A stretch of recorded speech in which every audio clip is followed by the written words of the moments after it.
নমস্কার বন্ধুরা, কেমন আছেন সবাই? মাই স্টোরি মাই ব্লগ চ্যানেলের আরও একটি নতুন দিনে আপনাদের সবাইকে স্বাগত।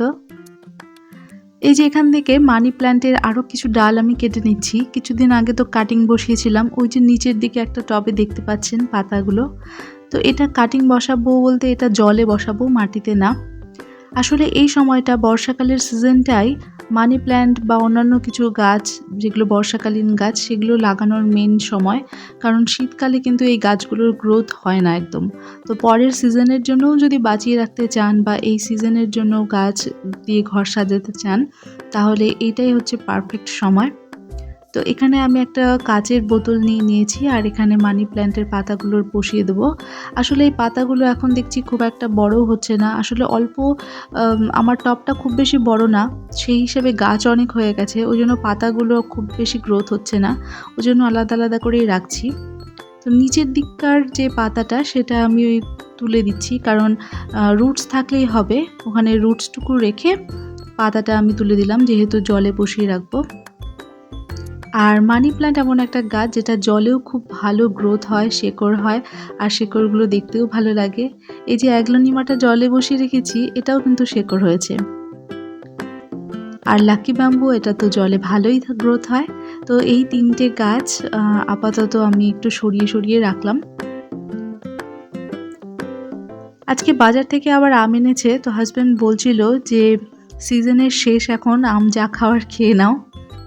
আসলে আমি বলুন আর যে কোনো ফল বা সবজি হোক না কেন, প্রথম দিককারই খেতে ভালো লাগে, পরে যখন খুব বেশি বাজারে পাওয়া যায়, মার্কেটে অ্যাভেলেবেল, তখন কিন্তু দেখবেন আর ভালো লাগে না সেরকমটা খেতে। তো আমাদের অবস্থাও সেরকম হয়েছে। তো কিছুটা আম এই যে ফ্রিজের মধ্যে রেখে দিলাম। আর হাজব্যান্ডের জ্বরটা তো ছেড়ে গেছে, কিন্তু তবু শরীরটা অনেক দিন থেকেই দুর্বল হয়েছে। তো ওকে আবার আপেল আর এখানে আছে পাইনাপেল জুস, আনারসের শরবত করে নিয়েছি, তো এটা ওকে দিব এখন। তারপরে আমি রান্নাবান্নায় চলে এসেছি। তো রান্নাবান্না একদিকে করতে থাকি, সেই সঙ্গে আজকে খুব গুরুত্বপূর্ণ বিষয় নিয়ে আলোচনা করব। আমি 5টা পয়েন্ট বলবো ঠিক করেছি। তো চলুন পয়েন্টগুলো কেমন লাগে বা বিষয়টা কি সেটা বলি। সেটা হচ্ছে, যখন কেউ আপনাকে বুঝবে না তখন আপনি কি করবেন? বা আমাদের ক্ষেত্রেই যখন আমাদেরকে কেউ বুঝবে না তখন আমাদের কি করা উচিত? এখানে রসুন দিয়ে আর কালো জিরে দিয়ে আমি লাল শাকটা ভেজে নিচ্ছি, আর ভাজাটা প্রায় হয়েই গেছে। প্রথম পয়েন্ট হচ্ছে, আপনি কি কোনো ট্রমার মধ্যে আছেন? ট্রমা বলতে প্রিয় মানুষের বিচ্ছেদ বা কোনো দুর্ঘটনা যা আপনাকে ভীত করে রেখেছে, এমনকি আপনি একা একা থাকতেও ভয় পাচ্ছেন। তো এই ধরনের সিরিয়াস কন্ডিশন হলে নিজেকে আগে প্রোটেক্ট করার চেষ্টা করতে হবে, নিজের মনের কষ্টকে দূরে রাখতে হবে। এর জন্য যেটা দরকার সেটা হচ্ছে নিজের অনুভূতিটাকে সঠিক জায়গায় প্রকাশ করতে হবে। আপনার যে ভালো বন্ধু বা যে মানুষ আপনার ভরসার যোগ্য, তার কাছে নিজের ফিলিংসটা শেয়ার করতে পারেন। এবং শেয়ার করতে পারা না এরকম মানুষ সত্যিই দরকার, যেখানে আমরা নিজের ফিলিংসগুলো, নিজের দুঃখের বা নিজের যে কোনো অশান্তির জিনিসগুলো শেয়ার করতে পারি নির্দ্বিধায়। এমন না যে সেখান থেকে ছড়িয়ে যাবে, আপনার পার্সোনাল বিষয় আপনারই থাকবে, কিন্তু এরকম একজন মানুষ সবার জীবনেই দরকার, যেখানে আমরা নিজের মনের কথাগুলো অকপটে বলতে পারি। কারণ মনের মধ্যে যদি কোনো কষ্ট বা দুর্বল জায়গা থাকে আর সেখানে যদি ভীষণ পরিমাণে আঘাত লাগে, তাহলে সেইটা মানে বড় রকমের একটা রোগের আকার ধারণ করতে পারে। রোগ বলতে আমি মানসিক রোগের কথাও বলছি, যে ট্রমা থেকে বিভিন্ন রকমের রোগ হয়। ওই জন্য শেয়ার করার জন্য বা যোগাযোগ মাধ্যম তৈরি করার জন্য একজন ভালো বন্ধুর দরকার হয়। হতে পারে মানুষ নিজে থেকে আপনার কাছে আসছে না, সেক্ষেত্রে আপনাকেই সাহায্যের আশায় হাত বাড়াতে হবে, সমস্যাটা নিয়ে কথা বলতে হবে। আর এখানে দেখুন আমি মাছের ঝোল করছি, রুই মাছের ঝোল আলু দিয়ে। আর ঝোলটা হয়ে গেছে, তো তারপরে আবার এই যে পটল কেটে নিয়েছিলাম, তো পটলগুলো আগে ভেজে নেব।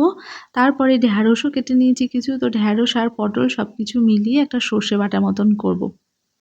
দ্বিতীয় পয়েন্টটা হচ্ছে, আমাদের আশা করাটা কমাতে হবে। আমাদের সবথেকে বড় মাইনাস পয়েন্ট কি বলুন তো? আমরা অন্যের থেকে খুব বেশি আশা করি। আর যখনই সেই আশাটা পূরণ হয় না, তখনই আমাদের মনে হয় আমাকে কেউ বুঝলো না। আমি তো সবার সমস্ত রকম চাহিদা পূরণ করছি, সবকিছু মেইনটেইন করছি, কিন্তু আমার বেলায় কেউ আমাকে বোঝে না। তো এই ফিলিংসগুলো তখনই আসে যখন আপনি অন্যের থেকে খুব বেশি কিছু আশা করছেন। তাই এইটা কখনোই ভাববেন না যে কেউ আপনার ছোট বড় সমস্ত বিষয়গুলো নিজেই বুঝে যাবে। মানে আপনার মনে কি চলছে সেটা আপনার ফেস রিডিং করেই কেউ বুঝে যাবে। এরকমটা করাটা অনেকটা বোকামি। তবুও আমাদের একটা লাইফস্টাইল সুস্থভাবে চালাতে গেলে ভালোবাসার মানুষের প্রতি একটা আশা থাকেই। কিন্তু সেটা প্রেশারাইজ করে নয়। যতটুকু সে বুঝলে বুঝলো আর যদি না বোঝে তাহলে এভয়েড করুন, ছেড়ে দিন। কারণ কোনো রকম প্রেশার দেওয়া উচিত না। এতে সম্পর্কের ক্ষতি হতে পারে। এদিকে আমার রান্নাবান্না হয়ে গেছে আর স্নান-দান সেরে আমি যে ছাদে চলে এসেছি। কিছু জামাকাপড় কেচেছি তো সেগুলো মেলে দেবো আর সেই সঙ্গে পুজোর ফুল নিয়ে নেব। তাহলে এবার ৩ নাম্বার পয়েন্টে যাই।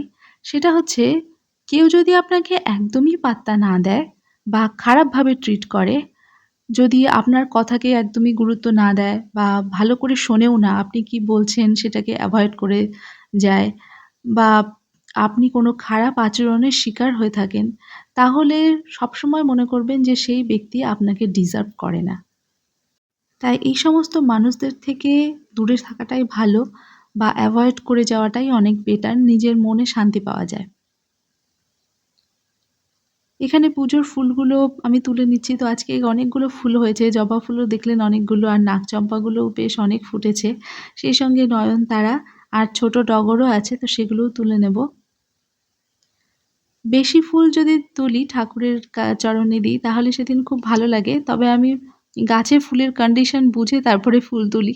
যদি দেখি যে ফুল অল্প আছে গাছে তাহলে ওই অল্পই তুলি। কারণ গাছ একদম ফাঁকা করে রাখি না। কারণ গাছ ফাঁকা হয়ে গেলে তখন আর ফুল না থাকলে গাছের সৌন্দর্য থাকে না। তাহলে চলুন আবার পরের পয়েন্টে যাওয়া যাক। সেটা হচ্ছে নিজের সম্পর্কে সচেতন হওয়া দরকার। কারণ এই ধরনের আচরণ যখন আমরা অন্যের থেকে পাই, মানে অন্যের পাত্তা দিচ্ছে না, গুরুত্ব দিচ্ছে না, তখন কিন্তু আমরা ধীরে ডিপ্রেশনে চলে যাই। হতাশায় ভুগি। তো সেই সমস্ত ক্ষেত্রে নিজেকে একটু বেশি সচেতন হতে হবে। নিজের মেন্টালিটি সম্পর্কে আরো ভালো ধারণা তৈরি করতে হবে যে আপনি কি চাইছেন বা আপনার চাহিদাটা কি? বা আপনি কিছুই বুঝতে পারছেন না, কনফিউজ হচ্ছেন, দিনকে দিন ডিপ্রেশনে চলে যাচ্ছেন। তখন কিন্তু আমাদের অবশ্যই থেরাপি বা কাউন্সেলিং অবশ্যই করতে হবে। এটা কাউন্সেলিং করানো মানে এই না যে আমি পাগল হয়ে গেলাম। বর্তমান যুগে অনেক মহিলা বলুন, পুরুষ বলুন বা হাই প্রফেশনাল ক্ষেত্রে যারা থাকে তাদের কিন্তু কাউন্সিলর থাকেই। কারণ এত রকম মেন্টাল প্রেশার নিয়ে সবাই চলতে পারে না। কিন্তু আমরা হাউসওয়াইফরা ঐরকমভাবে যেতে পারি না কাউন্সিলরের কাছে। কারণ আমরা কি বলবো? আমাদের সংসার জীবনের চাপের বিষয় নিয়ে বললে সেটা হয়তোবা হাস্যকর হয়ে যাবে। তাই যতদূর সম্ভব নিজেরাই নিজেকে ট্রিট করার চেষ্টা করবেন। সেটা হচ্ছে ভালো বই পড়ে, ভালো গান করে বা নিজের ক্রিয়েটিভিটি গুলোকে প্রকাশ করে বা আপনি যে বিষয় নিয়ে আনন্দ পান যে কাজ করে সেই কাজে নিজেকে ইনভলভ রাখবেন। আর যে সমস্ত বিষয়গুলো আপনাকে টর্চার করছে সেগুলোকে এভয়েড করে যাওয়াটাই বুদ্ধিমানের কাজ। আর এখানে দেখুন আজকে আমি আবার লুচি বানিয়ে নিচ্ছি। তার কারণ ওই যে ওদের মুখে তো রুচি নেই।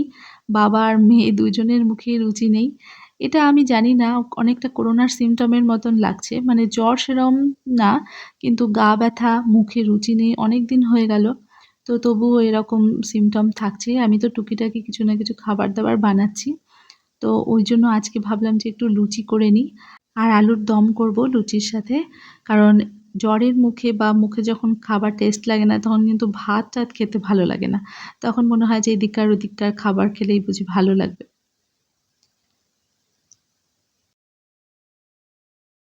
এবার চলুন লাস্ট পয়েন্টটা বলি। সেটা হচ্ছে নিজেকে ইন্ডিপেন্ডেন্ট করা দরকার। নিজেকে স্বনির্ভর করা দরকার। নিজে অর্থ উপার্জন করার মতন সেই পরিস্থিতি নিজেদের মধ্যে নিয়ে আসা দরকার। যেখানে আমাদের মতন হাউসওয়াইফরা নিজেদের চাহিদা, নিজেদের শখ পূরণ করার জন্য অন্যের কাছে হাত না পাততে হয়। তো সেইভাবে নিজেদেরকে প্রস্তুত করতে হবে। কি হয় বলুন তো? এখন তো কম্পিটিশনের যুগ। সবাই তো চাকরি-বাকরি পায় না। তো সেক্ষেত্রে চাকরি-বাকরি না পেলেও একটা হতাশা চলে আসে জীবনে যে সবার চাকরি হয়ে গেল, আমার হলো না। তো সেক্ষেত্রে নিজেকে অন্য কোনো প্রফেশনে বাছতে হবে। হয়তোবা রান্না যদি কেউ ভালো পারে তো রান্নার দিক থেকেই হোম ডেলিভারি ইত্যাদি বিভিন্ন রকমের এক্সাম্পল আছে। আমি সেগুলো বলছি না। যে যেটা ভালো পারে সেই বিষয়ে কিন্তু নিজেকে যদি এনগেজ রাখতে পারে বা অর্থ উপার্জন করতে পারে তাহলে কিন্তু অন্যের কাছে হাত পাতার ব্যাপারটা থাকে না। আর এদিকে লুচিগুলো আমি বেলে নিয়েছি। আর এখানে হাসব্যান্ড রান্নাঘরে চলে এসছে। আলুর দমটা ও নিজেই করছে। ওর শরীরটা মোটামুটি ভালো। কিন্তু ওই যে বললাম একটু দুর্বলতা আছে। তো নিজেই বলল যে আলুর দমটা আমি করব। তো আমি ভাবলাম করুক, আর ও তো ভালো রান্না করতেই পারে, বরঞ্চ অনেকদিন ধরে করে না। আর মাঝে, মাঝে রান্না না করলে ভুলে যাবে। আর এই যে দেখুন আলুর দমটা বেশ ভালোই মনে হচ্ছে দেখে। তো আমি এখন লুচিগুলো ভেজে নেব। তো যে বিষয়টা বলছিলাম, হাত পাতার বিষয়টা নিয়ে কিন্তু সবাই খারাপভাবে নেবেন না। কারণ এই জিনিসটা সবার ক্ষেত্রে খাটে না। যে সমস্ত ক্ষেত্রে হাসব্যান্ড ওয়াইফদের মধ্যে খুব ভালো সম্পর্ক থাকে, সেক্ষেত্রে হাত পাতার বিষয় আসে না। সেক্ষেত্রে দুজনের আয়ের অধিকার দুজনেরই সমান। সেখানে হাসব্যান্ড ইনকাম করলেও ওয়াইফকে সমান গুরুত্ব কিন্তু দেওয়া হয়। তো সেটা অনেক সম্পর্কের মধ্যে হয়। আবার অনেক সম্পর্কের মধ্যে দেখা যায় যে পুরুষরা যেখানে ডমিনেট করছে সেখানে কিন্তু স্ত্রীদের অনেক ক্ষেত্রে হাত পাততেই হয়।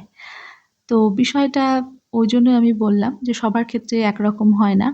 ওইজন্য স্বাধীন হওয়াটা দরকার অর্থনৈতিকভাবে। তবে এই যে স্বাধীন হওয়ার মানেটা না অনেকে খুব খারাপ ব্যাখ্যা করে। মনে করে যে মহিলারা অর্থনৈতিকভাবে যদি সক্ষম হয় তাহলেই বুঝি বিগড়ে যাবে। ব্যাপারটা কিন্তু মোটেও সেটা না। বরঞ্চ এক্ষেত্রে তারা হাসব্যান্ডকে সংসারের কাজে হেল্প করতে পারে, নিজের বাবা-মাকে হেল্প করতে পারে, নিজের সন্তানের ফিউচারের জন্য অর্থ সঞ্চিত রাখতে পারে বা নিজেদের ভবিষ্যতের জন্যও সঞ্চিত রাখতে পারে। তো সবকিছু বিচার বিবেচনা করে দেখা উচিত, তারপরে তাদেরকে সাপোর্ট করা উচিত। এটা আমার মনে হয় যে প্রত্যেক মহিলাই যত উচ্চশিক্ষিতই হোক বা স্বল্প শিক্ষিতই হোক, সবাই কিন্তু ইন্ডিপেন্ডেন্ট হতে চায় অর্থনৈতিকভাবে। তো সেক্ষেত্রে যদি একটু সাপোর্ট পাওয়া যায় তাহলে কিন্তু তারা অনেক দূর এগিয়ে যেতে পারে। আর যদি কেউ সাপোর্ট নাও করে তবুও ভয়ের কিছু নেই, নিজের সাহস রেখে এগিয়ে যেতে হবে। কারণ ওই যে প্রথমেই বললাম, কে আপনাকে বুঝলো না বুঝলো সেটা পরের কথা। আগে নিজেকে বুঝতে হবে যে আপনি কি চান। আর এখানে দেখুন আলুর দম আর লুচিগুলো হয়ে গেছে। তো এটা আমি হাসব্যান্ডকে দিয়ে দিচ্ছি। তারপরে আমার মেয়েকেও দেবো আর আমিও নিয়ে নেব।